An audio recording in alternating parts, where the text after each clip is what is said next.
So I think before we bring her on, I'm just going to talk quickly about some of the issues that have sort of come up around the Green New Deal. So I just want to start by saying, right before the 2020 election, I got access at one of my old jobs to a survey of low-wage workers that was conducted by the polling firm Lake Research Partners and also the group United for Respect. They polled about 1,200 low-wage workers across the U.S., and this was sort of a one-of-a-kind poll. Most of the time, pollsters don't specifically reach out to low-wage workers, so this was a very unique survey. And what they did is they looked at these workers' support on a number of issues. What they found is that these workers tended to express high levels of support for things like Medicare for all, a $15 minimum wage, and labor unions. However, their response to the idea of a Green New Deal was a little more mixed. So slightly more respondents said they supported rather than opposed a Green New Deal. However, a plurality said they had never heard of the Green New Deal or had no opinion at all on it.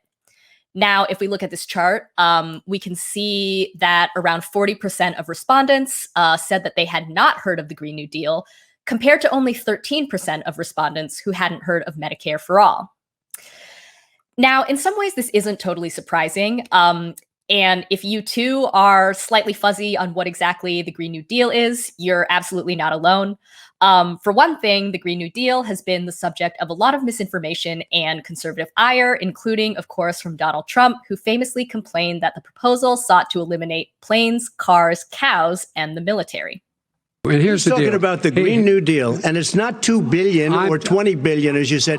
It's $100 trillion. I'm talking about where they want to rip down buildings and rebuild the building. No, it's the dumbest, most ridiculous. Where airplanes are out of business, where two-car systems are out, where they want to take out the cows too. That's not true either, right? So, of course, none of Trump's claims here are accurate, but it is true that the Green New Deal has been the source of a lot of confusion. So, for one thing, it's not a bill, strictly speaking, and here is how Representative Alexandria Ocasio-Cortez, who, of course, is one of the legislation's co-founders, here's how she has explained the Green New Deal. Our Green New Deal legislation is not a bill. It's a resolution. So there's two different kinds of legislation.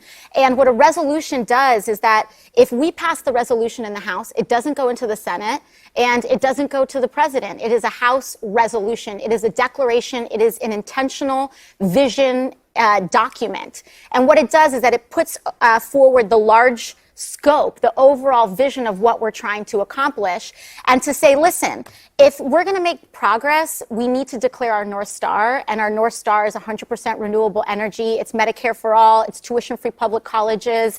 It's investing in technology and renewable resources and electric vehicles. And as a result, any legislation, any actual bills that do follow from that are pieces of that. So you can have one bill that just addresses, battery storage, like Representative Takano out in California. You can have bills that just address infrastructure investment.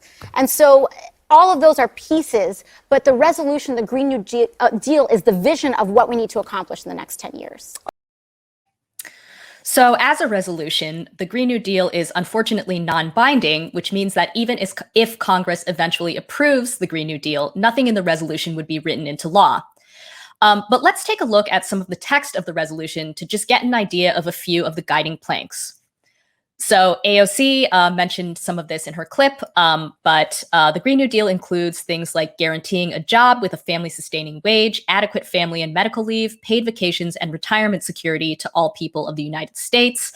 The resolution includes providing resources, training, and high-quality education, including higher education to all people of the United States. The resolution also calls for meeting 100% of the power demand in the United States through clean, renewable, and zero-emission energy sources. And these are just a few of the planks in the resolution. So this is clearly an ambitious and admirable wish list that, again, encompasses not just environmental protections, but also prioritizes workers' rights and economic security for all. Again, as AOC put it, the Green New Deal is a guiding framework and a North Star of sorts for future policy proposals. So to take one recent example, the PRO Act, which recently passed in the House, would effectively end anti-union right-to-work laws and make it easier for workers to organize. So this clearly falls under the Green New Deal framework. And in fact, the Sunrise Movement and other groups have praised the PRO Act as a, quote, core pillar of the Green New Deal. However, that said, it's also the case that to date, the Green New Deal has not been embraced universally by labor unions. So for instance, Richard Trumka, who is the head of the afl-cio, initially expressed some reservations about the Green New Deal and specifically pointed out that unions had not been consulted in the drafting of the resolution. What about the Green New Deal? Do you support that? Not as currently written. Oh, really? So you would support something like that, but why do you not support it? Is it too expensive, or you think it's not realistic? We weren't part of the process. And so the workers' interest really wasn't completely figured into it. So we would want a whole lot of changes made so that workers and our jobs are protected in the process. Okay. So obviously, Trumka does not represent the more progressive or the more militant elements of labor. And I do want to mention here that other unions, such as the American Federation of Teachers and also the SEIU, have since endorsed the Green New Deal. However, some of the early tensions around the resolution speak to a longer-running problem, which is that labor and climate justice movements have often clashed in the past.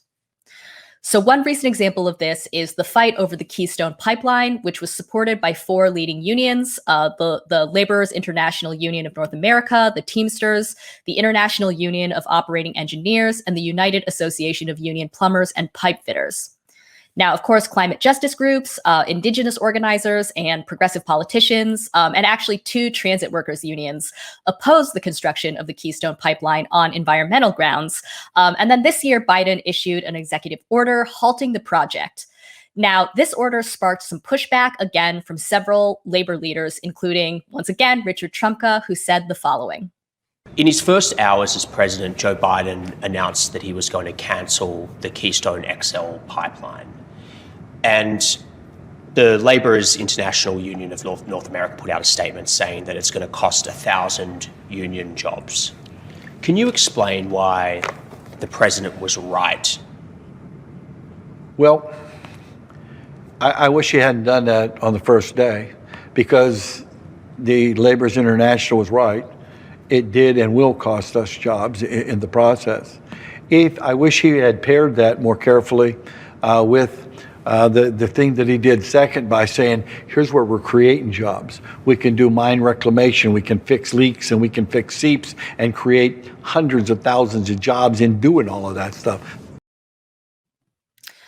So as many on the left have pointed out before, jobs versus the environment is a false dichotomy that conservatives often trot out to undermine climate protections. And I want to be clear, the language in the Green New Deal does explicitly try to bridge this divide by foregrounding a jobs guarantee, a living wage, and retirement security. However, it's also true that many of the environmental groups and politicians that have called for a green economy and a move away from fossil fuels have historically tended to be short on details over how to ensure a so-called just transition for workers who are currently employed in extractive industries. So on the campaign trail, Joe Biden famously suggested that coal miners simply learn how to code. And even some of the more thoughtful calls for a just transition have breezed over the details of how we'll implement this just transition in a country with notoriously thin labor protections and an economy that has already replaced a huge chunk of good-paying middle-class jobs with low-wage service work.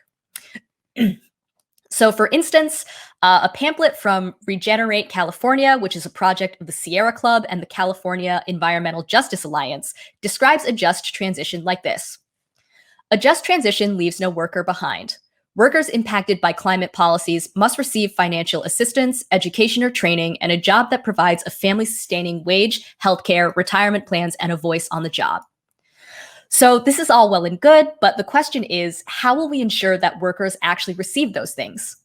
Renewable energy jobs currently outnumber fossil fuel jobs 3-to-1, but the catch is that the renewables sector has notoriously few unions and currently pays its workers less than traditional power industry jobs. According to the Bureau of Labor Statistics, on average, wind technicians and solar installers annually earn $30,000 to $40,000 less than power plant operators.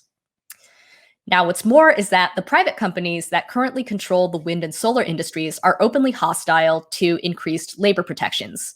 So just last month, Joe Biden convened a meeting with a number of unions to discuss strategies for guaranteeing good-paying jobs in the renewables sector. Some of these provisions included things like wage requirements and Buy American requirements. But solar developers and other business leaders in the renewables sector, who are, after all, still trying to turn a profit and also keep their labor costs as low as possible, have opposed these demands. So to return to the PRO Act, a truly just transition to a low or no carbon economy will really only be possible in an environment where strong labor protections already exist. Any climate agenda that glosses over this risks putting the cart before the horse. And since the PRO Act faces an uphill battle in the Senate, we unfortunately can't rely on this legislation alone to resolve the existing tensions between labor and climate justice movements. A working class constituency has to be the foundation rather than an afterthought of the fight for a green economy. As the Professor Matt Huber has recently argued in Catalyst, the Green New Deal as it currently exists would deliver real gains for the majority of Americans if it were implemented. Unlike the type of environmentalism that preaches personal austerity or outright Malthusianism, the Green New Deal is an openly pro-worker agenda of abundance. But while it's a plan for the working class, as of this moment, it's still not a plan of the working class. As Huber writes, the Green New Deal movement is still at its core based in professional class activist networks in academia, NGOs, and think tanks. He continues, if the Green New Deal movement is going to move beyond its professional class activist spaces, it will need to begin building organization and consciousness directly in working class communities, starting in the trade union movement. So we should absolutely commend the climate justice movement for getting more people actively thinking about how to build a sustainable and egalitarian society. Climate activists have, of course, pushed politicians and the public alike to reimagine what our world can look like. And at the same time, because the Green New Deal currently lacks a critical mass of union support, we're still a long way off from having the coalition that we actually need to challenge corporate and capitalist power. The reason why unions are so critical in this fight is not that they're inherently virtuous or that they have more progressive politics than non-union workers. It's that they represent the most effective leverage for working people to advance their interests. So fortunately, there are some signs that this coalition may be starting to form. This, of course, is exactly why we wanted to bring on Lara Skinner, who's been working to build a labor and climate coalition that starts with trade unions as a primary participant in the fight against inequality and climate change, rather than treating unions as a separate constituency that simply has to be convinced to get on board with a climate program. So, I think Lara's going to say more about what that vision will look like, what that vision looks like now, and what the organizing work looks like. And she's going to come on in a few minutes. So I'll wrap up here and let her kind of take that on when we bring her on.